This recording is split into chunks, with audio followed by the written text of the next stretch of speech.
Exercise করলে, body building করলে ছেলেদের কোনো অঙ্গ প্রত্যঙ্গে মানে এটা এক ধরনের মার্কেটে প্রচলিত আছে, সাইজ ছোট হয়ে যায়। এটা কতটুকু সায়েন্টিফিক আর কতটুকু সত্যি? অনেকে বলে যে লেগের ব্যায়াম করিস না, হচ্ছে তো পেনিসের সাইজ ছোট হয়ে যাবে। ব্রেন ওয়েট করবে 15 থেকে 20 দিন ওয়েট করবে যে এই কবে আবার পুশ করবে, কবে পুশ করবে না, কিন্তু সেক্সুয়াল লাইফের কারণে ওটা আবার হ্যাম্পার হবে কিনা? কিন্তু এই 15-20 দিনের জন্য আপনার সেক্সুয়াল লাইফ একটু বডি কমে যাবে বলে বা ফিজিক নষ্ট হয়ে যাবে বলে সারা বছর কন্টিনিউ করে, ওদের পার্মানেন্টলি বন্ধ হয়ে যায়। হচ্ছে without proper math, proper knowledge it's a very danger game. Very danger game, কারণ আপনি সারা জীবনের জন্য কিন্তু আপনি হচ্ছে আপনার সেক্সুয়াল লাইফ হ্যাম্পার করতে চলেছেন যদি আপনি লং টার্ম টানেন। শর্ট টাইম এক্সপিরিয়েন্স দিয়ে মনে হয়েছে সবচেয়ে কঠিন জায়গাটা এটাই। 30-এর পর পুরুষের প্রতি বছর 1% করে কমে যারা এক্সারসাইজ করে না, মানে সেক্সুয়াল হরমোন, আর মহিলাদের 25-এর পরই কমে। মহিলাদের কিন্তু আরো 5 বছর আগে শুরু হয়। তো মহিলাদের ক্ষেত্রে এক্সারসাইজ করাটা আরো বেশি গুরুত্বপূর্ণ। আমরা 60-70 বছর বয়সের মানুষ যারা একজনের সন্তান দেখছি তাকে ধরে নিয়ে আসছে ঘাড়ে করে, সে 3-4 মাস পরে 100 কেজি লিফট করে, স্কোয়াট দেয়। সুস্থতা হচ্ছে আল্লাহর সবচেয়ে বড় নিয়ামত, এবং আমরা আসলে পুরো দুনিয়াবি জিনিস নিয়ে এত বেশি চিন্তা করি, কিন্তু এটা চিন্তা করি না যে আমি যদি নিজেই সুস্থ না থাকি এগুলো মুহূর্তের মধ্যে আমার কাছে জিরো হয়ে যাবে। চেষ্টা করেছেন যে আমার সন্তানকে আমি হচ্ছে সন্তানের জন্য জমি জামা ফ্ল্যাট এগুলো রেখে যাব, ভবিষ্যতে আপনি তার জন্য টাকা রেখে গেলেন কিন্তু তাকে অসুস্থতাও দিয়ে গেলেন, তাহলে তো ওই সম্পদটা জমি আপনার কোনো ওটা কাজে আসছে না। উনি বিষয়গুলো খুব স্পষ্ট করে বলেছেন এবং এত সহজ ভাষায় এত নিখুঁত করে বলেন, আসলে আমিও আমার চোখে কেউ পাইনি এই গ্রাউন্ডের যে এত সহজ করে বলবেন। আসসালামু আলাইকুম প্রিয় দর্শক, আপনাদের সবাইকে আমন্ত্রণ জানাচ্ছি all time milk bread presence দার্জিকি প্রিয়া শোতে। আজকে যাকে নিয়ে আমার অনুষ্ঠানটা তৈরি হচ্ছে বা যাকে নিয়ে আমি সময় কাটাবো, আমার অনেক দিনেরই প্রত্যাশা ছিল তার সঙ্গে দেখা করার, মানে ব্যক্তিগতভাবে অনেক বেশি আগ্রহ ছিল। তো আমার কাছে মনে হলো ওয়াই নট, মানে আমার যেসব কোয়েরি সেটা কেন পাবলিক জানবে না, সেটা তো আসলে জনগণেরও অনেক উপকার হতে পারে। এবং হি ইজ ভেরি মানে পপুলার তার গ্রাউন্ডে, এবং তাকে আপনারা দেখেছেন, অনেকেই দেখেছেন আমি বলবো। তো তিনি হচ্ছেন আবু সুফিয়ান তাজ।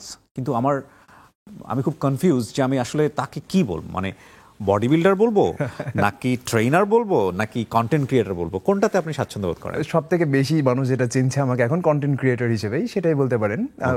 ব্যক্তিগতভাবে প্রফেশন তো ম্যাটার করে না, ইম্প্যাক্ট কি পড়ছে মানুষের লাইফে সেটা ইম্পর্টেন্ট। আমি হতে পারি যে কোনো কিছু, কিন্তু মানুষের লাইফে কি ইম্প্যাক্ট পড়ছে সেই অনুযায়ী আমি কন্টেন্ট ক্রিয়েটরই বলতে পারেন এখন।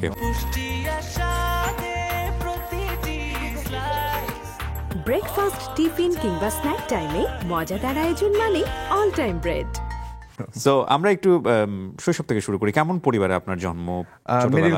Middle class. আমার আব্বা ফুটবলার ছিলেন, কিন্তু তার হচ্ছে ন্যাশনাল টিমে একটা ডাক পড়েছিল। তিনি মোহামেডান এবং চলন্তিকা ক্লাবে খেলতেন। তো এটা হয়তো বা 1985 সালের দিকে, তখন ন্যাশনাল টিমে কাতারে যাওয়ার জন্য তার হচ্ছে একটা ডাক পড়েছিল, কিন্তু মানে আনফর্চুনেটলি মাইকের চাকা খুলে গেছিল পুরা টিম বাসের। পায়ে ইঞ্জুরি হওয়ার পর তিনি আর ফুটবল ক্যারিয়ার পরে কন্টিনিউ করতে পারেনি বেশি। পরে সে ডেয়ারি ফার্ম ওপেন করেছিল যখন আমার জন্ম হয়, তারপরে হয়তো ডেয়ারি ফার্ম ওপেন করেছিল। তো সেটার অর্থ দিয়ে আমরা বড় হয়েছি। পরবর্তীতে যখন আমি বিজনেসে শুরু করেছি তখন আমার ফাইন্যান্সিয়াল স্টেবিলিটি আসছে, এখন আলহামদুলিল্লাহ ভালো আছি। তো এইটাই হচ্ছে ব্যাপার, কিন্তু আমি একদম মিডল ক্লাস ফ্যামিলি থেকে উঠেছি। সো আপনার ভাই বোন কতজন ছিলেন? আমরা 2 ভাই। আমি বড়। আমার একটা ছোট ভাই আছে, ইন্টারমিডিয়েটে কেবল পাশ করলো, সে অনার্সে ভর্তি হয়েছে। আপনি কোন সময়টাতে বিজনেস শুরু করেছেন? অনার্সে ফার্স্ট ইয়ারে শুরু করেছি। মানে এটা কেন হলো, মানে প্রয়োজন ছিল কি? প্রয়োজন ছিল বলতে কি কয়েকটা যে ব্যাপার আছে। আমি যখন স্টুডেন্ট লাইফে ছিলাম তখন পড়াশোনা তো করতাম, কিন্তু আমি ভাবতাম যে যদি এটা আমার আরো একটা রিজন আছে এই বিজনেস ওপেন করার, সেটা হচ্ছে আমি একজনের সাথে রিলেশনশিপে ছিলাম। আমার ফার্স্ট রিলেশনশিপ ছিল, এখন ওনার সাথে আমার বিয়ে হয়েছে। যাই হোক, সাপোর্টিভ ওয়াইফ পেয়েছি আমি অনেক বেশি। তো সেটা ছিল যে আমি তখন চিন্তা করলাম যে আমি যে একই লেভেলে আমরা পড়ি, একই সাথে পড়াশোনা করছি আমরা, একই ক্লাসে, তো আমি যদি এখন বিজনেস শুরু না করি বা আর্নিং শুরু না করি, হয়তো বা অনার্স তার বিয়ের বয়স হয়ে যাবে, চাপ আসবে, সেটার উপর ডিপেন্ড করে কিন্তু আমি জিমনেশিয়ামের বিজনেসটা শুরু করেছিলাম। কিন্তু প্যাশন থেকেও ছিল, মানে আমি এক্সারসাইজ করতে খুব পছন্দ করতাম, যে হচ্ছে জন সিনার অনেক বড় ভক্ত ছিলাম, যারা চেনা অনেকেই। তো তখন আমরা রেসলিংকে রিয়েল মনে করতাম, পরবর্তীতে ডাব্লিউডাব্লিউ এর ফ্যান ছিলাম অনেক বড়, কিন্তু আসলে এটা রিয়েল না। হ্যাঁ, ফাইটিং রিয়েল কিন্তু স্ক্রিপ্টেড থাকে। তো সেই ফ্যান থেকে জন সিনার মানে পার্সোনালিটির অনেক ভক্ত ছিলাম আমি, তার বডি স্ট্রাকচার থেকে শুরু করে। তো সেখান থেকে এক্সারসাইজ শুরু করা। জন সিনা কি রক সমসাময়িক? না, রকের আগে থেকে। কি পরিমাণ ক্রেজি ছিলাম 2000 সালের গল্প আমার মনে আছে। আমি যখন প্রথম আমার টেলিভিশনে দেখা, যখন এই রেসলিং, আমি এত বেশি শকড যে একজন মানুষকে কেন এত পেটাচ্ছে, তখন তো কিছুই বুঝি না। পরে যখন রক আসলো, যখন এটা খুব ফ্যান হয়ে গেলাম, ক্রেজি ফ্যান বলা চলে, তখন মানে ইউনিভার্সিটিতে কেবল ভর্তি হয়েছি, কোথায় টেলিভিশন আছে আশেপাশে, কোথাও হলে থাকতাম না আর কি, বাইরে থাকতাম। তো তো খুঁজে খুঁজে দেখতাম যে যেই টি স্টলে চলছে ওই টি স্টলে বসে চা তো খুব একটা পছন্দ করে না, শুধু চা খেতাম এটা দেখার জন্য। আপনি বলছেন যে এটা বিজনেস করবেন, আপনি তো তখন কি ট্রেন করেন, মানে নিজের বডি? নিজে এক্সারসাইজ করি, কিন্তু আমার একটা মানে স্পেশালিটি ছিল যে যারা জিমনেশিয়ামের মেম্বার ছিল, আমি তো অন্য একজনের জিমনেশিয়াম এক্সারসাইজ করতাম, তো তারা হচ্ছে আমাদের তো ট্রেনার ভালো ছিল না ইন্ডাস্ট্রিতে, আজ থেকে 10 বছর আগে কিন্তু ভালো ট্রেনার ছিল না। এখন সবাই এগুলোর উপরে কোর্স করছে, শিক্ষা নিচ্ছে, পড়াশোনা করছে, তো এখনকার ব্যাপারটা আলাদা, কিন্তু 10 বছর আগে কিন্তু এরকম কিছুই ছিল না। তো মানুষ সবাই ভুল ট্রেন করতো, মানে তো ওই তাদেরকে সঠিক জ্ঞান দিতে দিতে দিতে দিতে এক্সপিরিয়েন্স হয়ে গেছে। তখন আমার মনে হলো আমি যদি নিজে একটু ট্রেনিং দিই, মার্কেট গ্যাপ হচ্ছে ভালো একটা ট্রেনার যে মানুষকে সহজে বোঝাতে পারে। কত সালের গল্প এটা? এটা 2016 সালের। 16 সালে। আপনি শুরু করেছেন কত সালে? আমি 15 সাল। আমি তার আগেও এক্সারসাইজ শুরু করতাম, বাসাতেই করতাম, কিন্তু আমি জিমনেশিয়ামে প্রথম গেছি 2016 সালে। প্রথম আমি জিম দেখেছি 2016 সালে, আর জিমনেশিয়াম ওপেন করেছি 2017 সালে। আপনি 16 সালে গিয়ে এক বছরের মধ্যে নিজে একটা করে ফেলেন? নিজে একটা ওপেন করেছি, হ্যাঁ। আচ্ছা, 16 সালে শুরু করে আপনি হচ্ছে 2025, তার মানে 9 বছরের আজকে আপনি। আজকে আপনার শরীর, আপনার যা দেখা যাচ্ছে, উনি হচ্ছে 9 বছরের। এটা খুব ইম্পর্টেন্ট, এবং আমার মনে হয় ওনার ভ্লগগুলো যারা দেখেছেন উনি বিষয়গুলো খুব স্পষ্ট করে বলেছেন, এবং এত সহজ ভাষায় এত নিখুঁত করে বলেন। আসলে আমিও আমার চোখে কেউ পাইনি এই গ্রাউন্ডের যে এত সহজ করে বলবেন। ডাক্তারদের মধ্যে যেমন খুব পপুলার একজন ডক্টর আছে জাহাঙ্গীর কবির, উনি আমাদের অনুষ্ঠানে এসেছিলেন। উনি যেমন খুব মেডিকেল টার্মগুলো খুব সহজ করে সুন্দর করে বলেন, তো এই বডি বিল্ডিং প্রফেশনে আমি একজনকে পেয়েছি যিনি খুব সহজ করে ক্যালোরি হিসাব দিয়ে যোগ বিয়োগ করে আপনাকে সুন্দর করে অঙ্কটা করে দেবে। তো আপনি মনে করলেন যে প্রথমত আপনি প্যাশন থেকে গেছেন, এবং তারপর আপনি মনে করলেন যে ফাইন, এটা একটা বিজনেস হতে পারে। তো আপনি একটা জিম ওপেন করলেন, এটা কোথায়? এটা রাজশাহীতে ছিল। রাজশাহীর মতো জায়গাতে জিম ওপেন করা? হ্যাঁ, রাজশাহীতে ছিল। হ্যাঁ, আমি গত 3 মাস কি 4 মাস আগে আমরা প্রথম ঢাকাতে জিমনেশিয়ামের ব্রাঞ্চ দিয়েছি। তার আগে আমাদের 4টা ব্রাঞ্চ অলরেডি রাজশাহীতে আছে। তো আমরা প্রথম ঢাকাতে আসছি 4 মাস আগে, মানে আমাদের জিমনেশিয়াম। রাইট। সো আপনি ওটা ওপেন করার পরে এটার রেজাল্ট কি দাঁড়ালো? রেজাল্ট ভালোই, মানে যেরকম ভেবেছিলাম তার থেকে ভালো হচ্ছে। আজ থেকে 8-9 বছর আগে কিন্তু মানুষ এতটা হেলথ কনসিয়াস ছিল না তখন ছিল না। আমরা তো প্যাশন থেকে, যেমন ধরেন যে আমি স্টুডেন্ট লাইফে যখন জিমনেশিয়াম ওপেন করি, তখন আর্নিং যতটা হতো তার 95%, কখনো কখনো 110% আমি রিইনভেস্ট করতাম অন্য জায়গায় টাকা নিয়ে এসে। তো এইভাবে বড় করেছি আমরা। আমি তো ধরেন যে শুরু করেছিলাম জাস্ট 1,05,000 টাকা দিয়ে, তার ভিতরে ডাম্বেলের দাম 5,000 টাকা আমার নিজের ছিল, বাকি 1 লক্ষ টাকা আমি আমার মামার কাছে ধার পেয়েছিলাম। পরবর্তীতে আমার মামার সাথে আমরা বিজনেসটাকে পার্টনারশিপে আরো এক্সপেন্ড করি, কিন্তু টাকা কিন্তু আর বাইরের কোনো ইনভেস্টমেন্ট ছিল না। আজকে আমার যত টাকার ইকুইপমেন্ট আছে, যা কিছু আছে, সব জিমের মেম্বারশিপ ফি দিই আমি, এক্সট্রা কোনো টাকা আর বাইরে থেকে ইউজ করিনি। আপনি যখন শুরু করলেন, আপনি ইনিশিয়াল এক্সপেরিয়েন্স কি পেয়েছেন যখন একটা জিমে গেলেন? মানে লাইক আপনার অবস্থাটা কি ছিল, এবং আপনি ইনিশিয়ালি কি ইনিশিয়ালি দেখেন, আমি কিন্তু বেশি, অনেকে বলতে পারে স্ট্রাগল কিন্তু শুধুমাত্র সেই করে জীবনে যে খেতে পায় না একবেলা। আমি কিন্তু পেট ভরে 3 বেলা 4 বেলা খেতে পারতাম, তো আমার কোনো স্ট্রাগল ছিল না। আমার খালি একটা ডিস্টিংটিভ গোল ছিল, যে হচ্ছে ক্লিয়ার কাট একটা গোল ছিল যে আমি এই ইন্ডাস্ট্রিতে আসছি, এখানে আমি ক্যারিয়ার করবো। তো আমি কন্টিনিউসলি নিজের নলেজ বাড়িয়েছি, ডেইলি 1% করে নলেজ বাড়িয়েছি, বছরে 360% নলেজ বেড়েছে, যেটা আমাকে আরো গ্রো করতে হেল্প করেছে। আর স্পেশাল কোনো ট্যালেন্ট কিন্তু আমার ভিতরে। আমি 3 বছর ধরে, 2.5 থেকে 3 বছর ধরে জিমে যাই। সো আমার প্রথম দিককার যে ব্যাপারটা ছিল, আমি জিমে যেতাম এবং আমি বাসায় এসে প্রচুর তৈলাক্ত জিনিস খেতাম, কারণ আমি কখনো ব্রেনকে সিগন্যালটাই দিতে চাইনি যে এটা একটা এক্সট্রা প্রেশার আমার জন্য, আমি এটাকে ইউজ টু করতে চাইছি। That was my method actually. আমি জানি এটা অবশ্যই করা উচিত না, কারণ তুমি জিম করে আসলা, তারপরে তুমি কবজি ডুবিয়ে চুই ঝাল দিয়ে ভাত খাচ্ছ, এটা ওয়ার্ক করে না। কিন্তু আমি ভাবেই ইউজ টু করেছি। আমি একটা জিনিস আপনার কাছ থেকে পাচ্ছি, আপনি প্রথম দিন থেকেই গোল সেট করেছেন। আমি প্রথম দিন থেকে গোল সেট করিনি। আমি যখন একটু ইমপ্রুভ দেখেছি, ফাইন, ইমপ্রুভ তো হয়, তাহলে আর একটু করা যাক, রাইট? সো আপনার গোলটা কি ছিল? লাইক আপনি প্রথমে না জাস্ট ফিট হওয়া ছিল আমার, কখনো এরকম গোল ছিল না যে আমি কম্পিটিশনে পার্টিসিপেট করবো বা কিছু হবো, জাস্ট ফিট হওয়া ছিল। আর একটা ছিল যে পার্সোনালিটি জনসনের মতো যেন হয়। তখন তো ছোট ছিলাম, পরবর্তীতে আমি বুঝলাম যে না, ফিটনেস তো জাস্ট লুকের খেলা না, ফিটনেস তো আপনার পুরো লাইফের সাথে কানেক্টেড। আপনি 50 বছর 60 বছর বয়সে নিজের লাইফ এনজয় করবেন নাকি কোমরে হাত দিয়ে বসে থাকবেন, সেটাও আপনার 20 বছর বয়সে নির্ধারণ হয়ে যায়। 20 থেকে 30 বছর বয়সের যে হ্যাবিটটা আপনি গড়েছেন, সেটা আপনার 50 বছর 60 বছর বয়সে আপনি কি হবে আপনার সাথে, সেটা আপনি অলরেডি সেট করে ফেলেছেন। হ্যাঁ, অ্যাক্সিডেন্ট হতেই পারে, নিয়তি থাকতেই পারে, কিন্তু আমাদের উপরে ডিপেন্ড করছে। কিন্তু আমরা 20 থেকে 30 বছর বয়সে যে হ্যাবিটটা বিল্ড করি, সেটাই আমাদের 50 বছর বয়সে যে রেজাল্ট দেয়। তো এটা আমরা পরে, আমি হয়তোবা অন্যান্য মানুষের তুলনায়, আমার এজের মানুষজন তো চাইবে যে লুক হোক, কিন্তু আমি হয়তোবা অন্য মানুষের তুলনায় একটু এই ম্যাচুরিটিটা আমার ভেতরে আগে থেকে আসছিল, যার কারণে আমি আগেই বুঝে গেছি, তো এটাকে কন্টিনিউ করেছি। যেমন এখন ধরেন আমাদের যে ফিজিক হয়ে গেছে, এটা ন্যাচারালি আর ডেভেলপ করা পসিবল না, মানে আমি এই বডি থেকে আর বেশি ফিট হতেও পারবো না। আপনার যদি যেমন বলতে আছে। কোনো আপত্তি না থাকে, আপনার বয়স কত এখন? আমার বয়স, আমি 13 সালে এসএসসি দিয়েছি, 15 সালে এইচএসসি, আমার বয়স প্রায় 29-30 হবে সামনের বছর। ওকে, সো 29-30 আপনি বলছেন যে ন্যাচারালি আর করা সম্ভব না। ন্যাচারালি একজন ব্যক্তি যখন টানা 4 থেকে 5 বছর এক্সারসাইজ করে, ন্যাচারালি সে সব রকমের টেকনিক ঠিক আছে, তার প্রোটিন ইনটেক ঠিক আছে, তার নিউট্রিশনের কোনো ঘাটতি নাই, 4 থেকে 5 বছর পর আর নতুন মাসল তৈরি করতে পারবে না। এটা সম্ভবই না, ইম্পসিবল। কেউ যদি 4-5 বছর এক্সারসাইজ করার পর নতুন মাসল তৈরি করে, তাহলে সেটা হবে যে হয় সে ঠিকমতো প্রপারলি ট্রেনিং করেনি, অথবা সে হরমোন ইউজ করছে এক্সটার্নাল ভাবে, এক্সটার্নাল কোনো ড্রাগ ইউজ করছে, তখন তার এক্সট্রা মাসল হয়। ন্যাচারালি 4-5 বছরের উপরে কেউ যদি ব্যায়াম করে ফেলে, সে শুধুমাত্র সেটাকে হোল্ড করতে পারবে, নতুন মাসল তৈরি করতে পারবে না। এই জিনিসটা অনেকে ভুল করে, অনেকে মনে করে যে আমি যত এক্সারসাইজ করবো, যত দিন যাবে তত বাড়বো। এটা কখনোই পসিবল না। এটা আমরা বিভিন্ন মডেলদেরকে দেখে আমরা মনে করি যে একটা আনরিয়ালিস্টিক গোল নিজের মাইন্ডে সেট আপ করে ফেলি, যে 10 বছর 20 বছর এক্সারসাইজ করবো, মডেলের মতো হয়ে যাবো। না, ব্যাপারটা ওরকম না। আমরা যত ধরনের সোশ্যাল মিডিয়াতে মডেল দেখি, ম্যাক্সিমামই কেউ না কেউ মানে ড্রাগস নাই টুকটাক, মানে নিজেকে একটু। Have you ever tried? আমি যদি খুব পার্সোনাল, হ্যাঁ, আমিও ট্রাই করেছি, আমিও কিন্তু ড্রাগস ট্রাই করেছি। কখন আপনার কি মনে হলো যে না আমার একটু ড্রাগসে যাওয়া উচিত? আমার ড্রাগস কয় বছর করার পরে বা কখন? 5 বছর করার পর। এই স্টোরিটা না খুব কমন। আজকে আমি একটা কথা বলি আপনাদেরকে, অনেকে হয়তো এই টার্মসগুলো বুঝতে পারবেন না, বিশেষ করে যাদের বডি বিল্ডিং বা বডিকে ফিট রাখার ইন্টেনশন আছে, কিছুদিনের জন্য হলো জিমে গেছেন, তারা অনেক রিলেট করতে পারবেন আজকের এই আড্ডাটা। এই 4-5 বছর সবাই খুব মানে ন্যাচারালি বিল্ড করার চেষ্টা করে, এবং তারপরে হতাশ হয়ে গিয়ে অনেকেই হচ্ছে নেয়। আপনার ক্ষেত্রে কি ছিল? হতাশা কেন আসে বলেন তো? হতাশা আসে কারণ তার মানে কোনো গোল নাই, পারপাস নাই, সে কেন করছে। এখন 2 ধরনের গোল নিয়ে মানুষ জিমে যায়। একজন হচ্ছে যে প্রফেশনাল মডেল হতে চাই, এই ইন্ডাস্ট্রিতে ক্যারিয়ার করতে চাই, একজন হচ্ছে জাস্ট ফিট থাকতে চাই। তো 99% মানুষ জাস্ট ফিট থাকতে চায়, তারা কিন্তু প্রফেশনালি এটাকে নিতে চায় না, কারণ কেউ ডক্টর, কেউ ইঞ্জিনিয়ার, কেউ বিজনেসম্যান।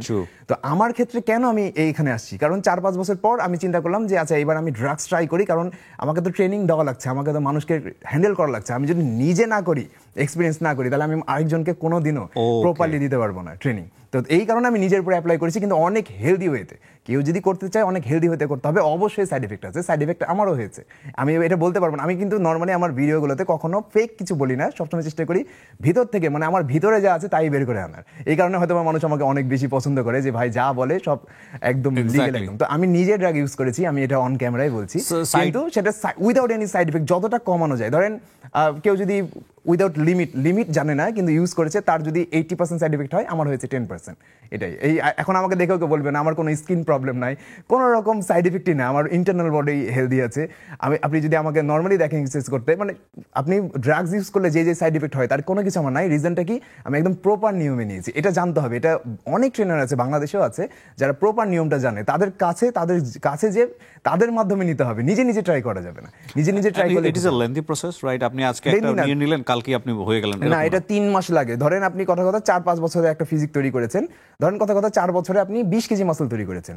4 বছর পর যদি আপনি হরমোন ইউজ করেন, এক্সটার্নাল ভাবে টেস্টোস্টেরন হরমোন বা অন্য গ্রোথ হরমোন ইউজ করেন, তাহলে জাস্ট 1 বছর আপনি আরো এক্সট্রা 20 কেজি মাসল তৈরি করতে পারবেন। কিন্তু সেটার আবার অনেক ক্ষতি আছে, কারণ রিজনটা কি, যে শুধু মাসল বাড়ে না, হাইপারট্রফি কাজ করে। তো আমাদের ভিতরে হার্ট, কিডনি, লিভার যা আছে, আমাদের ব্রেন, আমাদের মাথার খুলি, চোখের আঙ্গুল, নাক, ঠোঁট সব বড় হবে। মানে যতটা অঙ্গ আছে, আপনি যা কিছু চিন্তা করতে পারছেন, আপনার শরীরের প্রত্যেকটা অঙ্গ বড় হবে। এখন গ্রোথ হরমোন না ইউজ করেও অন্য কিছু ড্রাগস আছে যেটা সাইড এফেক্ট কম, সেগুলো ইউজ করে ভালো মাসল তৈরি করা যায়। এটা হচ্ছে ভেতরের কথা কেউ বলে না। এটা প্রত্যেকটা মানে বাংলাদেশে বিশেষ করে আরবানগুলো, মানে ঢাকা শহরে তো প্রত্যেকটা ট্রেনারই জানে যে কিভাবে হচ্ছে মানে এক্সট্রা অর্ডিনারি মাসল তৈরি করা যায়, কিন্তু পারপাস থাকতে হবে। আমার এক্সট্রা অর্ডিনারি মাসল আছে, কিন্তু সেটাকে ইউজ করে আমি কোনো ইম্প্যাক্ট ক্রিয়েট করতে পারছি না, তাহলে তো আমার মাসল এই নিজের ক্ষতি করাটা, মানে কি বলবো, যে কোনো মানে ভ্যালু অ্যাড করছে না আমার লাইফে, উল্টা আমি আরো ক্ষতি করছি নিজে। আমি কখন এটা ট্রাই করেছি, যখন আমার মনে হয়েছে যে আমি আরো অ্যাডভান্স লেভেলের অ্যাথলেটদের ট্রেনিং দিব, প্লাস আমার একটা লুকের দরকার ছিল। কিন্তু পরবর্তীতে আমি দেখলাম যে লুক দিয়ে কিন্তু আমার ভিডিওর কেউ ভিউ করে না, আমার ভিউ হয় হচ্ছে আমার কথার কারণে। আমি এটা পরে যখন রিয়েলাইজ করেছি, তখন কিন্তু আমি আবার হচ্ছে জিনিসগুলোকে একদম কম্প্যাক্ট করে আমি চেষ্টা করেছি যে মানুষ যেন লং টার্ম, মৃত্যুর আগ পর্যন্ত কন্টিনিউ করতে পারে। স্পেসিফিক গোল যদি না থাকে আপনার ফিট হওয়ার, সেক্ষেত্রে সুস্থ থাকা মানে সব থেকে ভালো গোল আমার কাছে যেটা মনে হয়, যে আমি বৃদ্ধ বয়সে যেন ট্যুর দিতে পারি without any injury, without any pain. এই পারপাসে যেন আমরা এক্সারসাইজ করি। আর যার গোল সেট হয়ে গেছে যে আমি ফিউচারে জিমনেশিয়াম ওপেন করব, ফিটনেস মডেল হবো, ফিটনেস ট্রেনার হবো, তারা আলাদাভাবে এই হরমোন, এই সাপ্লিমেন্ট এগুলো ইউজ করতে পারে। এটার কোনো এজ আছে যে এজের পরে গিয়ে ট্রাই করা উচিত না? সাপ্লিমেন্ট যেটা ফুড সাপ্লিমেন্ট সেটার কোনো সাইড এফেক্ট হয় না, সেটা 50 বছর 60 বছর 70 100 বছর পর্যন্ত একজন মানুষ ইউজ করতে পারবে। ফুড সাপ্লিমেন্ট বলতে অনেকে বুঝবে না, লাগে এখানে আসলে প্রোটিনের কথা বলা হে হয়েছে, প্রোটিন, মাল্টিভিটামিন, ফিশ অয়েল, এগুলো হেলদি, এগুলোর কোনো সাইড এফেক্ট নাই। কিন্তু যখন কেউ বলবে যে ড্রাগস ইউজ করবো, সেক্ষেত্রে দুনিয়ার ম্যাক্সিমাম বডি বিল্ডারই 40 বছর বয়সের মধ্যে রিটায়ারমেন্ট নিয়ে নেয়। কারণ আপনি যদি 40 এর পরে ট্রাই করার প্রশ্নই আসে না, যদি মানে ট্রাই করেন তাহলে আপনি শেষ এক কথায়। মানে আপনি হয়তো বাঁচতেন 70 বছর, আপনি 60 বছর বয়সে হার্ট অ্যাটাক করে মারা যাবেন। ইমিডিয়েট না, কিন্তু আপনার হার্টের হেলথ কমে মানে অনেক ডাউন হয়ে যাবে। ইমিডিয়েট কিন্তু হরমোন ইউজ করার কারণে কেউ আজ পর্যন্ত ইমিডিয়েট মরেনি, স্লো পয়জন এটা। আপনি আজকে হরমোন ইউজ করছেন, কালকে মারা যাবেন, ব্যাপারটা এরকম না। আপনি হয়তো আপনার 10 বছর লাইফ স্প্যান কমে যাবে, মানে হেলদি লাইফ স্প্যান। জন্ম মৃত্যু তো আমাদের হাতে নাই, কিন্তু কমে তো যায়, লাইফ স্প্যান তো কমে, লাইফ স্প্যান কমা বাড়া কিন্তু আমাদের হাতে আছে। কেউ যদি হেলদি ফুড খায়, তার লাইফ স্প্যান 5 বছর বেশি থাকবে, হয়তো সে ঠিক টাইমে মরবে, কিন্তু সুস্থ অবস্থায় মরবে, মারা যাবে। আর অনেকে আছে যে যারা নিজের ক্ষতি করে, ড্রাগস নাই, তারাও হয়তো 50 বছরই বাঁচবে, কিন্তু হয়তো 30-এর পরই সে অসুস্থ হয়ে যাবে। তো এটা হচ্ছে ব্যাপার, মানে হেলদি লাইফ স্প্যান বলে আমাদের কিছু থাকবে না। ব্রেকফাস্ট, টিফিন কিংবা স্ন্যাক টাইমে মজাদার আয়োজন মানে অল টাইম ব্রেড। সো আমি যে জায়গাটায় ফোকাস করছিলাম, যে মানুষজন যাদেরকে দেখে ইন্সপায়ার হয় তারা মহাতারকা, রাইট? মহাতারকা তারা আসলে কতটুকু ন্যাচারাল? এখন দেখেন যে তারা অনেকে আছে যে অনেক এক্সপেন্সিভ ডায়েট নিতে পারে, যেমন ঋতিক রোশন বলেন বা সালমান খান বলেন, অনেক এক্সপেন্সিভ ডায়েট তারা মেনটেন করতে পারে। তো নর্মালি হেলদি বডি একটা আলাদা জিনিস, আর মুভির জন্য বডি আলাদা জিনিস। মুভিতে অ্যাবস নিচ্ছেন, অ্যাবস থাকা মানে আপনার বডি ফ্যাট পার্সেন্টেজ 9%-এর নিচে নামতে হবে। তো একটা এজ পর কিন্তু 9%-এর নিচে বডি ফ্যাট, আমি পেটের মাসলের কথা বলছি, পেটের যে চর্বিটা আছে, পেটের যে মাসল যদি আপনি শো করতে চান, যেটাকে অ্যাবস মাসল বলে, 6 প্যাক অ্যাবস বলে অনেকে, তো সেটা আপনাকে অবশ্যই 9%-এর নিচে বডি ফ্যাট পার্সেন্টেজ হতে হবে, ওভারঅল বডি ফ্যাট পার্সেন্টেজ। তো যাদের বয়স নর্মালি 30-এর পর কিন্তু আমাদের টেস্টোস্টেরন মানে পুরুষের সেক্সুয়াল হরমোন কিন্তু প্রতি বছর 1% করে কমে। যারা এক্সারসাইজ করে তাদের সহজে কমে না, তাদের হয়তো 40-এর পর 1% করে কমে। তো ওই সময় কিন্তু ন্যাচারালি 6 প্যাক অ্যাবস তৈরি করা অনেক কঠিন। তো আমরা যদি ঋতিক রোশনকে দেখি যে আমরা 40-এর পর হয়তো বা সে 20 বছর বয়সে তার যে বডি ছিল, 25 বছর বয়সে সেটা হয়তো বা ন্যাচারাল ছিল, কিন্তু একটা সার্টেন এজ হয়ে যাওয়ার পর যদি আপনি মাস্কুলার হয়ে যান, তার মানে বুঝতে হবে আপনি আলাদাভাবে কোনো কিছু ইউজ করেছেন। এটা অন ক্যামেরা অনেকে বলবে না, রিজন তাদেরকে কোটি কোটি মানুষ ফলো করে, তারা যদি বলে যে আমরা এটা ইউজ করি, তাহলে অনেকে সেই পথে যাবে। তাদের একটা স্পেসিফিক গোল আছে, মুভিতে তাদেরকে দেখতে ভালো। এখন আপনি যদি আপনার হিরোকে দেখেন আপনার মতোই, তাহলে আপনি তাকে দেখে ইন্সপায়ার হবেন না। তো তারা চায় যে সাধারণ মানুষের তুলনায় একটু আলাদা হয়ে দেখে, তাহলে তাদেরকে অ্যালফা মেল টাইপের, যেটা আমরা দেখি না এখন অনেক শুনছি যে অন্য পুরুষের থেকে আলাদা, ওই লুকটা আনার জন্য আপনাকে এক্সটার্নাল হরমোন নিতে হবে, ন্যাচারালি আপনি ওই লুক আনতে পারবেন। কিন্তু অনেকেরই আজকে হরমোন নিয়ে বা ড্রাগস নিয়ে আমরা যে ধরনের ডিসকাশন দিচ্ছি, তাতে অনেকেই মনে করতে পারেন এটা অনেক সহজ ব্যাপার, বাজারে গেলাম ড্রাগস নিয়ে নিলাম আর আমি হয়ে গেলাম। ব্যাপারটা কিন্তু এতটা ইজি না, ড্রাগস নিলেও আপনি হবেন এত সহজে না, এত সহজ না। সেটাও একটু বলেন। হ্যাঁ, কারণ কি এই বডি ফ্যাট পার্সেন্টেজ কিন্তু ড্রাগসের উপর ডিপেন্ড করে না, বা মাসল আপনার কতটুকু হবে সেটাও ড্রাগসের উপর ডিপেন্ড করে না। মাসল আপনার কত বেশি হবে সেটা ডিপেন্ড করে হাইপারট্রফির উপরে। হাইপারট্রফি কনসেপ্ট আপনারা সবাই শুনেছেন, হার্টের হাইপারট্রফি কিভাবে হয়। হার্টের উপরে যখন এক্সট্রা লোড পড়ে তখন হার্ট অনেকের বড় হয়ে যায়। এটা কিভাবে হয়? ধরেন একজনের আইডিয়াল ওজন, আপনার আইডিয়াল ওজন ধরেন 75 কেজি হওয়া উচিত, মানে আপনার উচ্চতা অনুযায়ী। এটা আমি কথা বললাম, মানে আমি আপনার হাইট জানি না, ধরেন যে আমি কথার কথা বলছি যে 75 কেজি হওয়া উচিত। ধরেন 75 কেজি হওয়া অবস্থায় আপনার শরীরে 1000টা মাসল সেল আছে, আর যখন আপনি ধরেন যে অস্বাস্থ্যকর জীবনযাপন করে 100 কেজি হয়ে গেছেন, তো আপনার শরীরে এখন কথা 1500টা মাসল সেল আছে। যদিও সেলের সংখ্যা কিন্তু বাড়ে না, আকারটা বড় হয়। আমি বুঝার সুবিধাতে বলছি।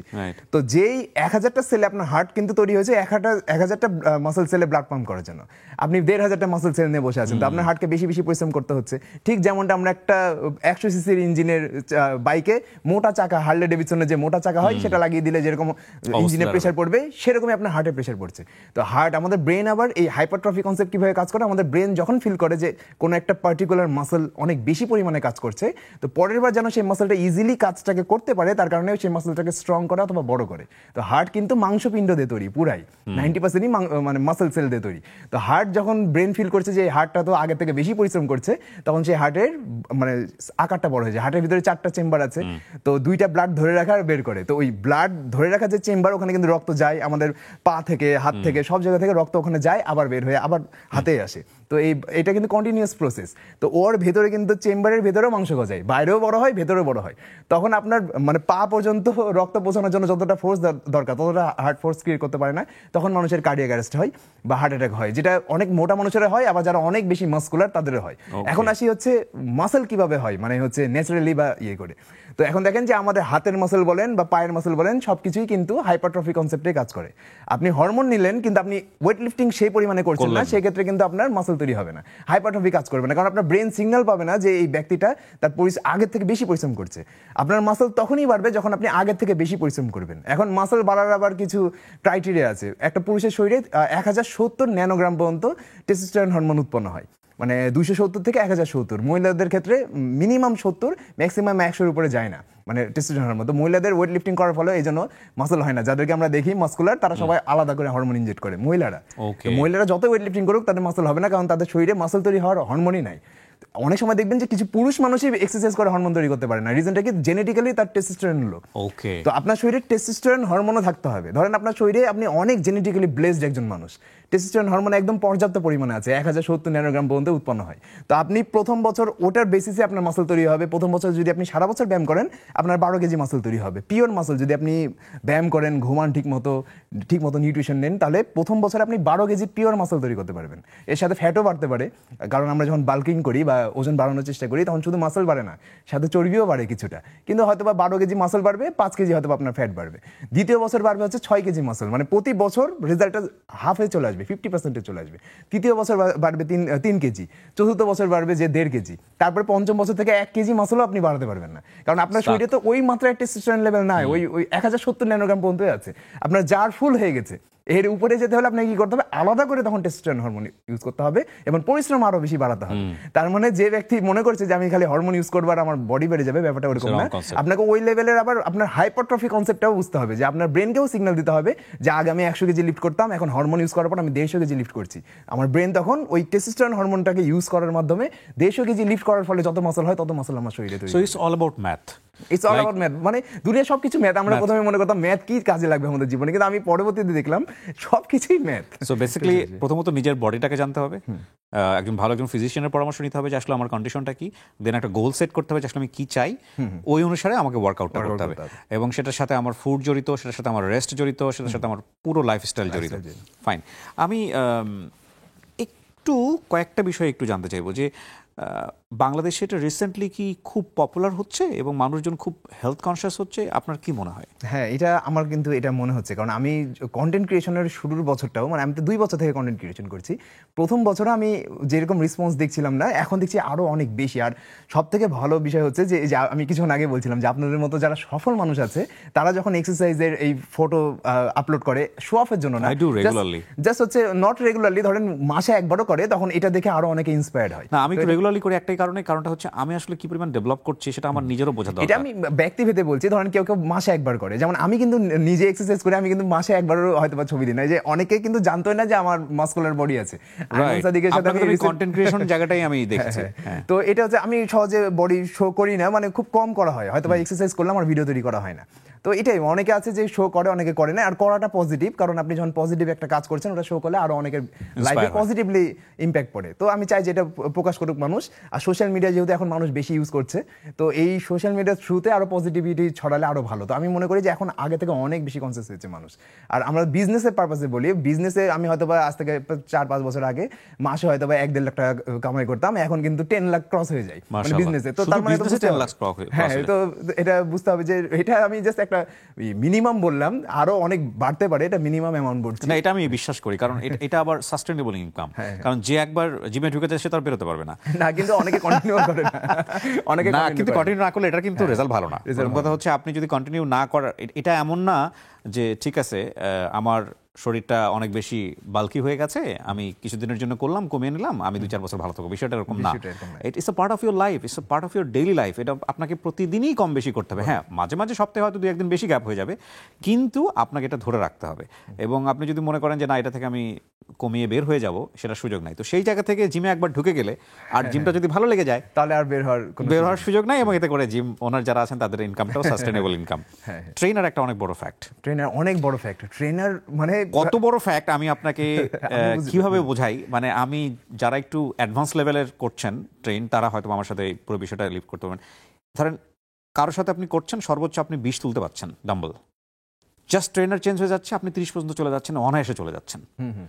এইটা কি আসলে মানসিক মানে পুরো টাইম এটা মেন্টালও একটা ব্যাপার আছে, আবার অনেক সময় দেখা যায় যে পাশে যদি আমরা একজনকে ইন্সপায়ার হওয়ার মতো গাইডেন্স পাই কারোর কাছে, যেমন আমার মনে হবে অল টাইম যে আমি যা করছি তা মনে হয় ঠিক হচ্ছে, যেহেতু পাশে ট্রেনার দাঁড়িয়ে আছে, তো তখন আমরা নিজের ম্যাক্সিমাম আউটপুটটা দিতে পারি। রিজনটা কি, যে আমরা তখন ফিল করবো যে না, আমার যদি ইনজুরি হয়ে যায় তাহলে ট্রেনারই আমাকে মানা করবে যে এত ওয়েট নিও না, তোমার ইনজুরি হবে। কিন্তু পাশে যেহেতু ট্রেনার দাঁড়িয়ে আছে আর আমি ওয়েট লিফটিং করছি, তখন আমি মনে করি যে আমি চেষ্টা করি, ট্রেনার তো আমাকে সেভ করবেই।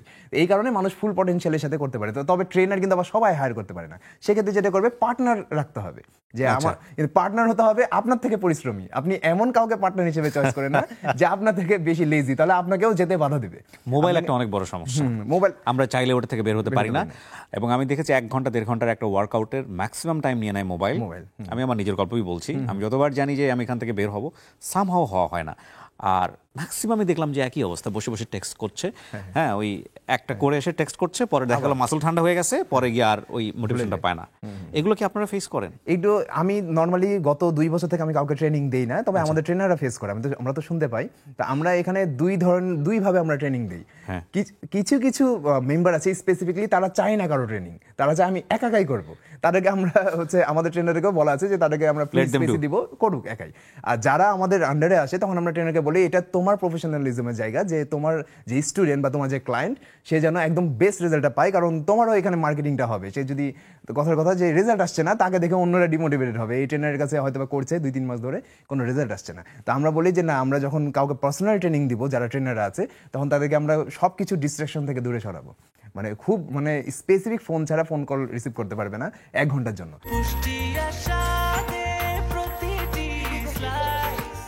ব্রেকফাস্ট, টিফিন কিংবা স্ন্যাক টাইমে মজাদার আয়োজন মানে অল টাইম ব্রেড।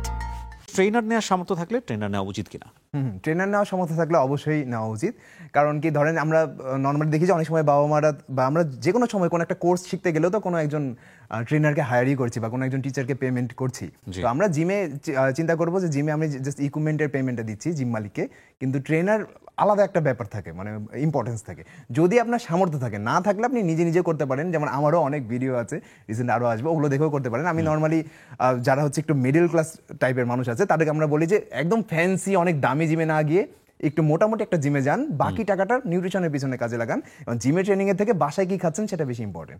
কিন্তু যদি সামর্থ্য থাকে, তাহলে বেস্ট জায়গায় কেন যাবেন না? আপনার সামর্থ্য থাকলে আপনি আপনার সন্তানকে যেহেতু বেস্ট ইউনিভার্সিটিতে পড়াচ্ছেন, বেস্ট মেডিকেল কলেজে পড়াচ্ছেন, তো সেই রকম আপনাকেও নিজের বডি, যেহেতু নিজের বডি তো সব থেকে প্রথম ঘর, তো সেটার জন্য আমি ইনভেস্ট কেন করবো না? সামর্থ্য থাকলে। সামর্থ্য না থাকলে নিজে নিজে নলেজ বাড়িয়ে যতটুকু করা যায় ততটুকু চেষ্টা করবো। আর ফিট হওয়ার জন্য কিন্তু অনেক বেশি এক্সপেন্স হয় না। যখন আপনি বলবেন যে আপনি প্রফেশনাল ক্যারিয়ার করবেন, তখন খরচ হয়। সাধারণভাবে যদি আপনি ফিট থাকার চেষ্টা করেন, আপনার উল্টো খরচ কমে যাবে, আপনাকে আড্ডা দেওয়া যাবে না, ধরেন আপনি দিতে পারবেন, আপনার বন্ধু বান্ধব কমে আসবে, আপনার সার্কেলও এমন হয়ে যাবে যে যারা এক্সারসাইজ করে, যারা প্রোডাক্টিভ কথা বলে, যারা বিজনেস নিয়ে কথা বলে, যারা প্রবলেমের সলিউশন নিয়ে কথা বলে, যারা নিউট্রিশন নিয়ে কথা বলে, এরকম যখন আপনার ফ্রেন্ড সার্কেল হয়ে যাবে, তখন আপনি দেখবেন যে আপনি আনহেলদি ফুড খাচ্ছেন না, রেস্টুরেন্টে বেশি যাচ্ছেন না, তারপরে আপনার অন্যান্য বদ অভ্যাস ছুটে যাচ্ছে। আপনি যেহেতু সময়গুলো ইউটিলাইজ করতে পারছেন, তো সেহেতু ওই সময় অন্য একটা প্রোডাক্টিভ কাজ করার কারণে আপনার ক্যারিয়ারে ভ্যালু অ্যাড হচ্ছে। তো অন্যান্য দিক দিয়ে আপনার কিন্তু ওভারঅল খরচ কমে যায় যখন একজন ব্যক্তি স্বাস্থ্য সচেতন হয়ে যায়, যেটা আমার ক্ষেত্রে হয়েছে। আমার কিন্তু খুব একটা বেশি খরচ নেই, আমি তো বাইরে হয়তো বা মাসে একবার হলেও যাই রেস্টুরেন্টে, তাও আমার ওয়াইফের ইয়েতে আমার ওয়াইফ যখন বলে যে চলো এক জায়গায় ঘুরে আসি, তখনই যাওয়া হয়। নর্মালি আমি কিন্তু রেস্টুরেন্ট, আমি আজ পর্যন্ত ফুড পান্ডা ইনস্টল করিনি আমার ইয়েতে, আমি কখনো ঢুকেও নি ফুড পান্ডার অ্যাপে, আমি জানিও না কিভাবে ইউজ করতে হয়। তো এটা আমার ওয়াইফ জানে, সে হয়তো অর্ডার করে। তো এটা ব্যাপার। তো নর্মালি অনেক খরচ কমে যায় এই ব্যাপারগুলো। তো খরচ যদি করার সামর্থ্য থাকে তাহলে বেস্ট করব, না করলে যেটা আমার কাছে আছে সেটা দিয়ে আমি ফিট হওয়ার ট্রাই করব। এক্সারসাইজ করলে, বডি বিল্ডিং করলে ছেলেদের পার্টিকুলার কোনো অঙ্গ প্রত্যঙ্গে এটা এক ধরনের মার্কেটে প্রচলিত আছে, সাইজ ছোট হয়ে যায়, অনেক বেশি প্রচলিত। আচ্ছা, এটা কতটুকু সায়েন্টিফিক আর কতটুকু সত্য? সায়েন্টিফিক্যালি কোনো অঙ্গ আমাদের কিন্তু ছোট হওয়া পসিবল না। এটা সায়েন্টিফিক্যালি প্রবলেম, এটা সম্ভব না। আমাদের কি হয় যে আমাদের লেগের যে মাসল আছে, যারা এক্সারসাইজ করে, বিশেষ করে যারা বডি বিল্ডিং কম্পিটিশন করে, অনেকে বলে যে লেগের ব্যায়াম করিস না, তো পেনিসের সাইজ ছোট হয়ে যাবে। ফ্র্যাঙ্কলি যদি বলি, এখন আপনারা এখানে ডট ডট আওয়াজও দিতে পারেন। এখন তো এটা কিভাবে হয়, লেগের মাসল যখন বড় হয়ে যায় তখন আপনি ছোট লাগে। যেমন আপনি যদি একটা বাঁশ আর একটা পেন এক জায়গায় রাখেন, স্বাভাবিকভাবে বাঁশকে বেশি মোটা লাগবে, পেনকে চিকন লাগবে, স্বাভাবিক। আপনি যদি হ্যাঙ্গারে একটা জামা কাপড় ঝুলিয়ে রাখেন, তাহলে হ্যাঙ্গারটা একটু দেখতে চওড়া রাখবে, আবার খুলে ফেললে মনে হবে যে কিছু নাই। তো ব্যাপারটা হচ্ছে আপনার আপনি কেমন দেখতে সেটা আপনার আশেপাশের মানে সবকিছু মিলিয়েই। পরিবেশের উপর ডিপেন্ড করছে। তা আপনার আশেপাশে যদি অনেক সুন্দর পরিবেশ থাকে আর ওখানে যদি একটা ডাস্টবিন থাকে তাহলে আপনার ওটা খারাপ লাগবে দেখতে। আবার আশেপাশে চারিদিকে ডাস্টবিন একটা ফুলের টব রেখে দিয়েছেন, সেটাও ভালো লাগবে না। তো আমার পাশে 2 পা এত বেশি চওড়া বা মোটা আমি মাসল বিল্ড করেছি, সেক্ষেত্রে আমার মানে প্রাইভেট পার্ট দেখতে ছোট লাগবে, এটা স্বাভাবিক। তার মানে এটা না যে ছোট হয়ে গেছে, এটা পার্সপেক্টিভ, Okay. ছোট হয়ে গেছে, এটা হচ্ছে ওকে, ব্যাপার। আরেকটা হচ্ছে যে বডি বিল্ডিং এর ক্ষেত্রে বলা হয় যে পার্টিকুলারলি আমাদের কনজুগাল লাইফে যদি আমরা আসি, সো কনজুগাল লাইফ মানে হচ্ছে হাজব্যান্ড ওয়াইফের সম্পর্কের জায়গায়, তো সেখানে ফিজিক্যালিটি অবশ্যই থাকবে, রাইট? সো এটা কি অনেক সময় ব্যারিয়ার কিনা? না, এটা কোনো ব্যারিয়ার আমি মনে করি না। কাউন্টের ব্যাপার স্যাপার থাকে। এটা যদি কেউ ন্যাচারালি বিল্ড করে তার বডি, সেক্ষেত্রে আরো মানে তার সেক্সুয়াল লাইফ আরো ভালো কাটবে যদি ন্যাচারালি। না, কিন্তু সেক্সুয়াল লাইফের কারণে ওটা আবার হ্যাম্পার হবে কিনা? না, এটা হ্যাম্পার হয় না। আমি এখানে আপনাকে বুঝাই, এখানে হচ্ছে যারা হরমোন ইউজ করে কম্পিটিটিভ বডি বিল্ডিং এর ক্ষেত্রে, তারা কিন্তু সারা বছর করে না। 2টা ফেজ হয়, একটা হচ্ছে আপনার অন সিজন, একটা হচ্ছে অফ সিজন। অন সিজন বলা হয় হচ্ছে যারা কম্পিটিশন খেলবে, কম্পিটিশনের 3 মাস আগে থেকে কম্পিটিশনের দিন পর্যন্ত অন সিজন থাকে, তারপর থেকে আবার অফ সিজন থাকে। তো অন সিজনে অনেকে ওই এক্সট্রা ভাবে হচ্ছে টেস্টোস্টেরন হরমোন ইনজেক্ট করে। তো টেস্টোস্টেরন হরমোন যখন আমরা আলাদাভাবে ইনজেক্ট করছি, তখন আমাদের ব্রেনের পিটুইটারি কিন্তু আমাদের টেস্টিকল যেটা আমাদের অন্ডকোষ আছে, সেখানে সংকেত প্রদান করে হরমোন প্রোডাকশন করার জন্য। যখন আমাদের পর্যাপ্ত পরিমাণে হরমোন নাই, তখন ইয়ে করে, মানে হচ্ছে এই সংকেতটা প্রদান করে। তখন আপনি যখন আলাদা করে হরমোন ইনজেক্ট করছেন, তখন আপনার ব্রেনের কাছে কোনো কারণ নাই হরমোন তৈরি করার। তখন আপনার ব্রেন আপনার টেস্টিকলকে কি বলবে, সংকেত দিবে যে আপনার আলাদাভাবে টেস্টোস্টেরন তৈরি করার দরকার নাই, কারণ ওর রক্ত আর ব্লাডে প্রচুর হরমোন আছে। তখন কি হবে, আমাদের টেস্টিকলের সাইজটা কিছুদিনের জন্য শ্রিঙ্ক হয়ে যায়, 3 মাসের জন্য, ওই 3 মাসের জন্য। তো তারপরে যখন আপনি হরমোনটা ছাড়বেন, ধরেন আপনি কম্পিটিশন খেললেন, আপনার তো কম্পিটিশনের গোল অ্যাচিভ হয়ে গেছে, তারপর আপনি কি করবেন? তারপর তো সারা বছর আপনাকে আবার সামনের বছরের জন্য ওয়েট করতে হবে। ওই সময় যখন আপনি টেস্টোস্টেরন হরমোন নেওয়াটা পুশ করাটা ছেড়ে দিলেন, তখন ওই যে মাঝখানে যে 15-20 দিনের একটা গ্যাপ, আমাদের বডি কিন্তু সাথে সাথে আবার তৈরি করতে পারে না হরমোন। আমাদের বডি, আমাদের ব্রেন ফিল করে যে এই এতদিন ধরে বাইরে থেকে ইনজেক্ট করছে, মানে আবার ইনজেক্ট করবে। তো আপনার ব্রেন ওয়েট করবে 15 থেকে 20 দিন ওয়েট করবে যে এই কবে আবার পুশ করবে, কবে পুশ করবে। যখন আপনি পুশ করবেন না, তখন হচ্ছে আমাদের ব্রেন আবার আস্তে আস্তে গ্রো করা শুরু করে। তো এটার আবার কিছু ট্রিটমেন্ট আছে, যেটাকে বলা হয় পোস্ট সাইকেলিং থেরাপি। এটা নিলে কি হয় যে একজন ধরেন 1 মাস পর ন্যাচারালি তার টেস্টোস্টেরন স্বাভাবিক হয়ে যাবে, ওই পোস্ট সাইকেলিং থেরাপি নিলে 15 দিনে হয়ে যায় স্বাভাবিক। কিন্তু এই 15-20 দিনের জন্য আপনার সেক্সুয়াল লাইফ একটু মানে সাময়িক ডিস্টার্ব হতে পারে। আপনার হচ্ছে যেহেতু শরীরে হরমোন না, আপনার স্পামও তৈরি হবে না, আপনার কোনো রকম কোনো মানে ইরেকশনই হবে না, মানে যখন আপনি হচ্ছে এই যে হরমোনটা ছেড়ে দিলেন। কিন্তু 15-20 দিন পর আবার স্বাভাবিক হতে শুরু করে। হ্যাঁ, এখন এখানে ব্যাপার আছে, এই 3 মাস হচ্ছে ম্যাক্সিমাম পিরিয়ড যেটা নেওয়া যায়। মানে বিভিন্ন রিসার্চ পেপারে দেখানো হয়েছে যে 3 মাস পর্যন্ত ঠিক আছে, কিন্তু কেউ যদি অনেক আছে 6 মাস, 1 বছর, কেউ আছে বডি কমে যাবে বলে বা ফিজিক নষ্ট হয়ে যাবে বলে সারা বছর কন্টিনিউ করে, ওদের পার্মানেন্টলি বন্ধ হয়ে যায়। ওদের ক্ষেত্রে কি হবে যে সেক্ষেত্রে সারা জীবন, মানে যতদিন তারা বেঁচে থাকবে ততদিন পর্যন্ত তাদেরকে পুশ করতে হবে যদি তারা সেক্সুয়ালি অ্যাক্টিভ থাকতে চায়। তো এই জন্য লং টার্ম টানতে হয় না এই সাইকেলিং, মানে যেটা আপনি হরমোন সাইকেল, সেটা লং টার্ম টানতে হয় না, ম্যাক্সিমাম 90 দিন। 45 দিন হচ্ছে সেফ। যারা হচ্ছে বডি বিল্ডিং কম্পিটিশন খেলে বা যারা জীবনে কখনো হরমোন ইউজ করেছে, তারা হয়তো এটা রিলেট করতে পারবে, সাধারণ মানুষ পারবে না।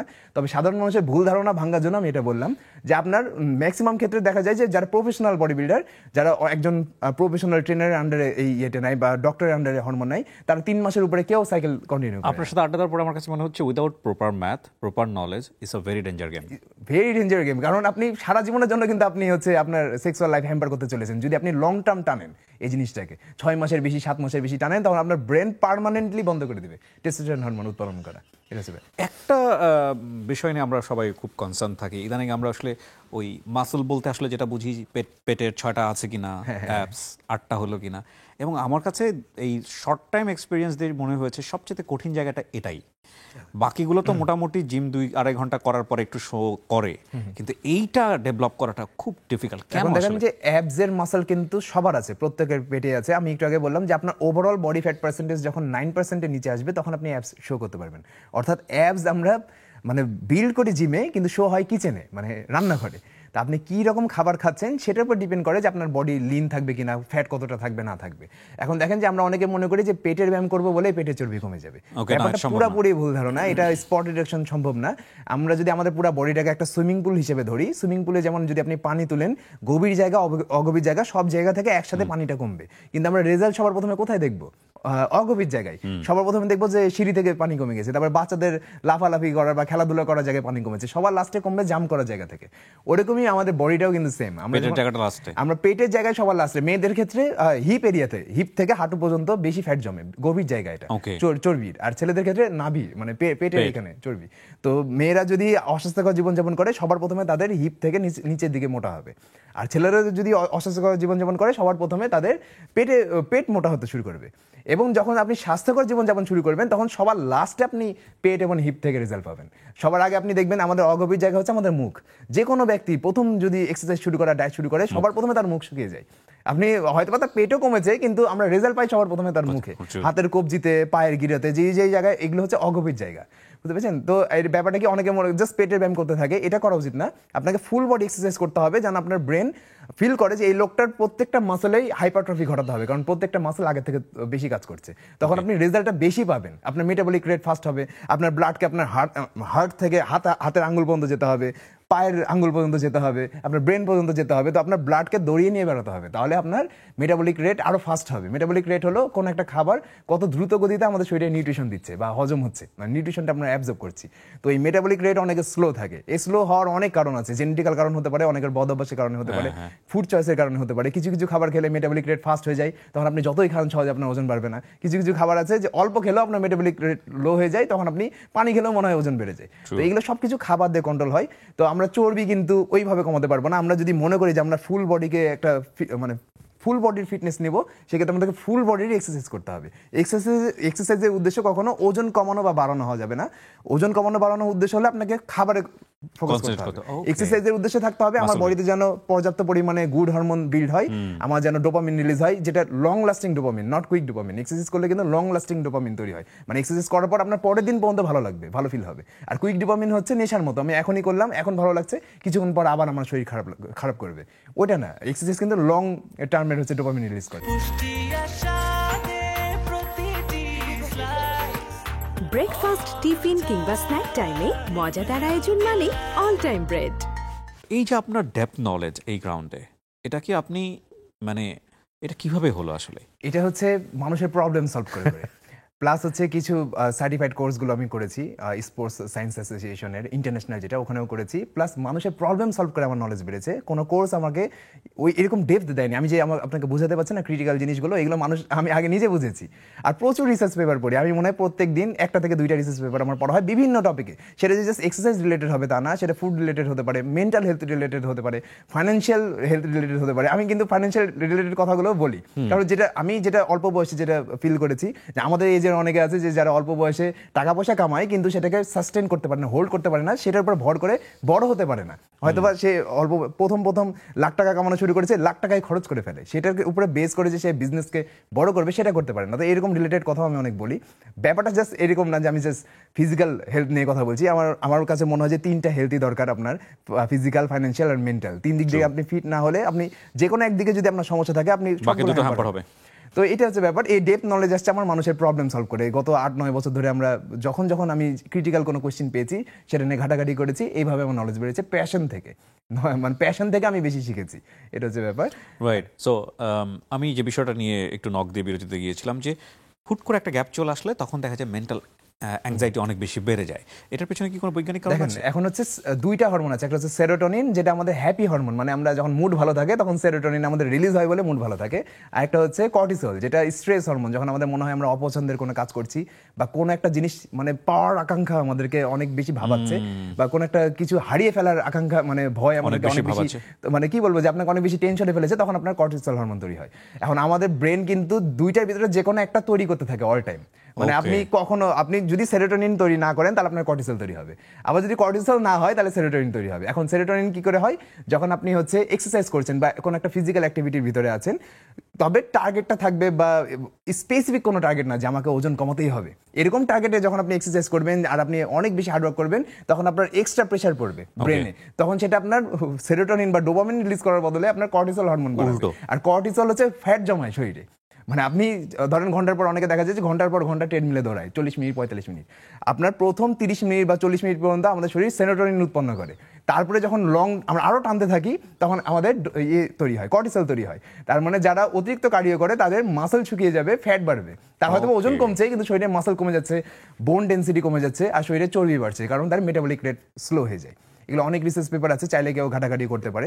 তো আমরা কি করবো যে এক্সারসাইজ করলে কি হয়, আমরা অন্য প্রেশার থেকে দূরে থাকি। আপনি একটা স্বাভাবিক মানুষ, আপনি ধরেন যে এক্সারসাইজ করছেন অনেকদিন আগে থেকে, আমি তো শুনছি, আমি ভিডিও দেখি, আপনি নিজেও ফিল করেছেন, ইভেন যারা ভিডিওটা দেখছে তাদের ভিতরে যারা এক্সারসাইজ করেছে কখনো, তারা প্রত্যেকে ফিল করে দেখবে যে যখন তারা এক্সারসাইজ করে তখন তাদের টেনশন মুক্ত থাকে অনেকটা বেশি। কারণ কি, সেরোটোনিন যখন তৈরি হয় তখন কর্টিসলের মাত্রা কমে যায়, যার কারণে টেনশন আসতে চায় না। আমি নর্মালি কিন্তু আমি মানসিক প্রেশারে পড়ি না, খুব কম। আমি মনে হয় আমার জীবনে এমন কোনো দিন মানে আসেনি, মানে লাস্ট 8-9 বছর আমি এমন কোনো দিন পাইনি যে আমি অনেক বেশি ডিপ্রেশনে আছি।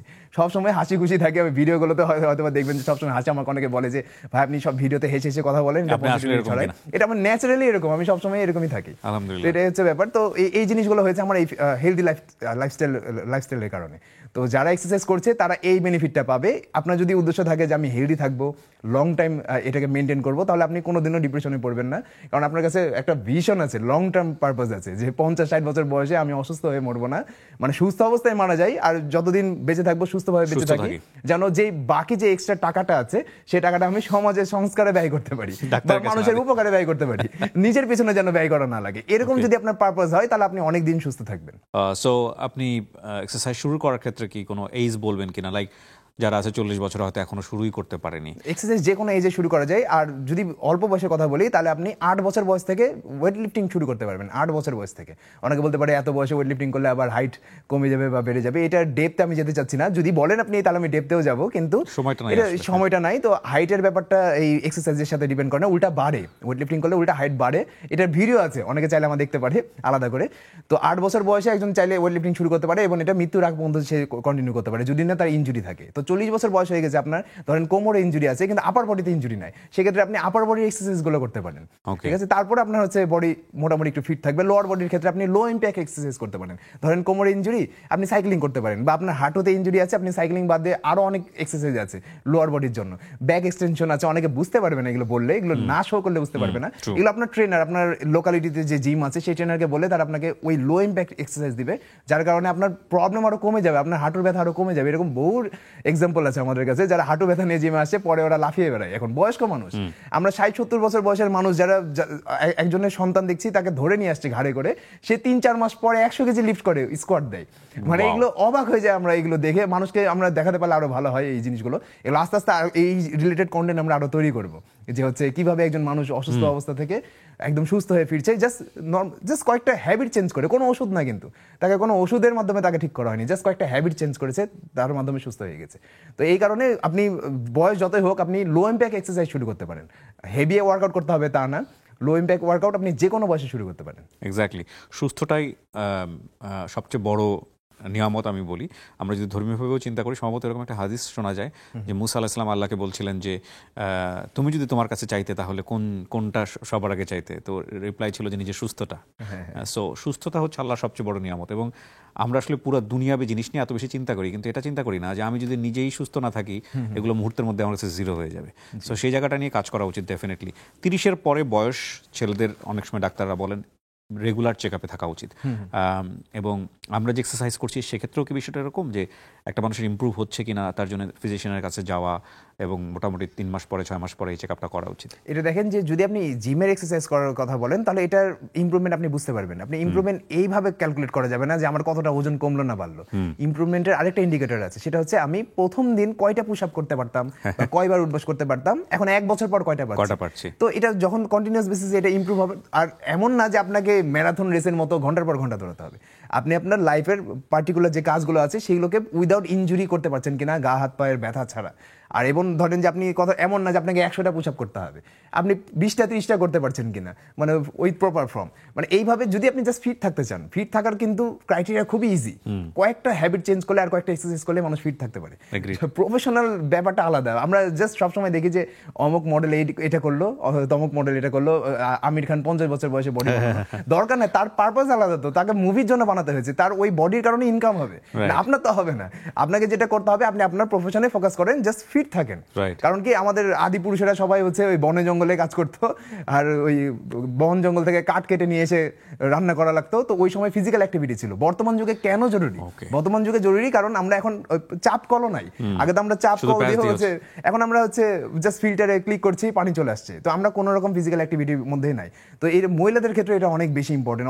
অনেকে মনে করে মহিলাদের এক্সারসাইজ করার দরকার নাই, ওরা টাইমও পাবে না, মহিলাদের কিন্তু আরো বেশি ইম্পর্টেন্ট। কারণ 30-এর পর পুরুষের প্রতি বছর 1% করে কমে যারা এক্সারসাইজ করে না, মানে সেক্সুয়াল হরমোন, আর মহিলাদের 25-এর পরই কমে, মহিলাদের কিন্তু আরো 5 বছর আগে শুরু হয় এটা। তো মহিলাদের ক্ষেত্রে এক্সারসাইজ করাটা আরো বেশি গুরুত্বপূর্ণ, কারণ তাকে তার সন্তানকে টেক কেয়ার করতে হবে। সে যদি নিজেই সুস্থ না থাকে তাহলে তার সন্তানকে কিভাবে টেক কেয়ার করবে, মানে উইথ প্রপারলি করতে পারবে না, 100% ইফোর্ট দিতে পারবে না। তো এগুলো অনেক কিছু ইম্প্যাক্ট ফেলে। আপনি ধরেন কথার কথা চেষ্টা করছেন যে আমার সন্তানকে আমি হচ্ছে সন্তানের জন্য জমি জামা ফ্ল্যাট এগুলো রেখে যাব, কিন্তু আপনি যদি তাকে ছোটবেলা থেকে তাকে হচ্ছে মরালটা দিতে পারেন যে হ্যাঁ তুমি এই খাবারগুলো খেলে ফিট থাকবা, এই কাজগুলো করলে ফিট থাকবা, তাহলে সেটা মানে ভবিষ্যতে 50 লাখ রেখে যাওয়ার থেকেও আরো বেশি। কারণ কি সে হয়তোবা ভবিষ্যতে আপনি তার জন্য টাকা রেখে গেলেন, কিন্তু তাকে অসুস্থতাও দিয়ে গেলেন, বা আপনি নিজে অসুস্থ, আপনার সন্তান ওই টাকাটা ব্যবহার করবে আপনার চিকিৎসার জন্য, যদি সে আপনাকে ভালোবাসে, তাহলে তো ওই সম্পদটা জমি আপনার কোনো ওটা কাজে আসছে না, ওটা অকাজে ব্যয় হচ্ছে। তো এটা হচ্ছে ব্যাপার। তো আমরা চেষ্টা করবো যে যদি নিজের ভিতরে আমরা পজিটিভ হ্যাবিট বিল্ড করতে না পারি, তাহলে আমাদের সন্তানও শিখবে না কোনোদিনও। সেও মনে করবে আমার বাবা মা এভাবে বড় হয়েছে। যেমন আমরা অনেক সময় সায়েন্টিফিক এভিডেন্স দিয়ে ভিডিও তৈরি করি, রিসার্চ পেপারগুলো দেখাই, তো অনেকে বলে আগেকার মানুষ তো এরকম করতো না, আমরা তো এভাবেই বড় হয়েছি। আগেকার মানুষের লাইফস্টাইল আর আমাদের লাইফস্টাইল এক না। আগেকার মানুষের লাইফস্টাইল আলাদা না, আমাদের বাবা দাদারা সবাই জমিতে কাজ করেছে বা কৃষক ছিল বা অনেক দূর হেঁটে যেত, এখনকার লাইফ আলাদা। আর এখন আমরা মানে ঘরে বসে খাবার অর্ডার করে পেয়ে যাচ্ছি। আগে তো এটা হতো না, আগে বাজারে যেতে হতো হেঁটে, তারপর রান্না বান্না করতে হতো পরিশ্রম করে, এখন ওটাও করা লাগছে না। তো এই আমাদের একদমই সেডেন্টারি লাইফ বেড়ে গেছে, এই কারণে আমাদেরকে এক্সারসাইজ করতেই হবে, নাহলে কেউই সুস্থ থাকতে পারবে না এক্সারসাইজ ছাড়া বা একটা হেলদি লাইফ ফুড ছাড়া। জি দাস ভাই, অনেক অনেক ধন্যবাদ। আপনার ব্যস্ত সময়ের কিছুটা সময় আপনি আমাদেরকে দিলেন, এবং আমরা বিশ্বাস করি যে আজকের এই এপিসোডটা যদি একটু মনোযোগ দিয়ে কেউ দেখেন, যারা বিগিনার অবস্থায় আছেন তাদের জন্য উপকার হবে, যারা মাঝামাঝি অবস্থায় আছেন তাদের জন্য উপকার হবে, এবং যারা অ্যাডভান্স লেভেলে করছেন তাদের জন্য উপকার হবে। So thank you so much. এবং উই আর ব্লেসড যে আমরা এমন একজনকে পেয়েছি যে যার প্যাশনও এটা, যার বিজনেসও এটা, এবং যার আগ্রহ হচ্ছে এটা নিয়ে। আপনি ইন্ডাস্ট্রিতে অনেক ভালো কিছু করেন, এই শুভকামনা শেষ করতে চাই। ধন্যবাদ ভাই, অনেক ভালো থাকবেন। দর্শক, এই ছিল আমাদের আজকের আয়োজন। যারা এতক্ষণ আমাদের সঙ্গে ছিলেন তাদেরকে ধন্যবাদ জানিয়ে আমরা আজকের মতো এখানেই শেষ করছি। আসসালামু আলাইকুম।